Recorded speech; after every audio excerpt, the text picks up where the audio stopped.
Bonjour à tous, je suis Alex le coach, coach en développement personnel, et dans cette vidéo, je vais vous présenter 8 comportements qu'utilise un parent toxique pour mettre son enfant sous emprise. Il est très important de connaître ces 8 comportements pour que vous puissiez identifier si vous avez un parent toxique, s'il tente de vous mettre sous emprise ou non.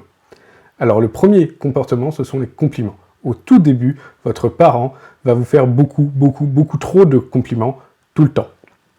Le deuxième comportement, ce sont les promesses. Il va vous faire beaucoup de promesses. Je vais t'offrir cela, je vais faire cela avec toi, tout le temps.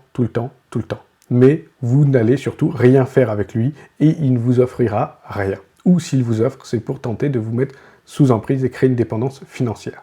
Le troisième comportement, c'est l'écoute, la grande écoute. Au début, il va beaucoup vous écouter, votre parent, pour connaître vos faiblesses. En plus de ça, c'est votre parent, donc il connaît vos faiblesses. Ensuite, le comportement suivant, ce sont les SMS. Votre parent va vous envoyer beaucoup de SMS pour faire en sorte que vous pensiez que vous êtes important pour lui. Il va vous envoyer des SMS avec des messages, des photos, des vidéos, pour que vous pensiez que vous êtes important pour lui et flatter votre ego. Ensuite, il y a le chantage affectif.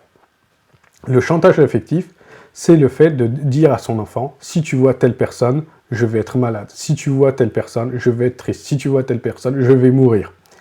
Donc c'est du chantage affectif sur des amis ou d'autres personnes de votre famille. Ensuite, il y a la double contrainte. C'est-à-dire que, par exemple, une mère de famille va dire à son enfant, viens sur mes genoux. Quand l'enfant va venir sur les genoux de sa mère, la mère de famille va dire, mais tu es un pot de colle, tu sais pas jouer tout seul. Donc là, il y a une double contrainte. Dans tous les cas, l'enfant, eh bien, il ne sait pas quoi faire, s'il vient sur les genoux de sa mère ou s'il ne vient pas sur les genoux de sa mère. Ensuite, il y a la projection. Quand l'enfant est mis déjà sous emprise de ses parents, il y a la projection. Le parent va projeter sur lui tout ce qui est négatif dans son comportement. Par exemple, il va dire à l'enfant « mais tu me caches tout alors que je suis ton parent », alors qu'en réalité, c'est le parent qui cache tout à l'enfant. Donc c'est la projection. Ensuite, il y a la culpabilisation. Il va dire à l'enfant, tout ce qui m'arrive, c'est de ta faute. J'ai raté mon train ce matin, c'est de ta faute. J'ai pas dîné ce soir, c'est de ta faute. Tout est de la faute de l'enfant. Et en dernier comportement, c'est la répétition. C'est-à-dire que il va y avoir une répétition comme un cercle du chantage affectif, de la double contrainte, de la projection, de la culpabilisation, et on va recommencer. Tout ça sans arrêt. Ça, c'est la répétition de tous ces comportements pour bien maintenir l'enfant sous emprise de son parent. Donc voici 8 comportements qu'utilise un parent toxique pour maintenir son enfant sous emprise.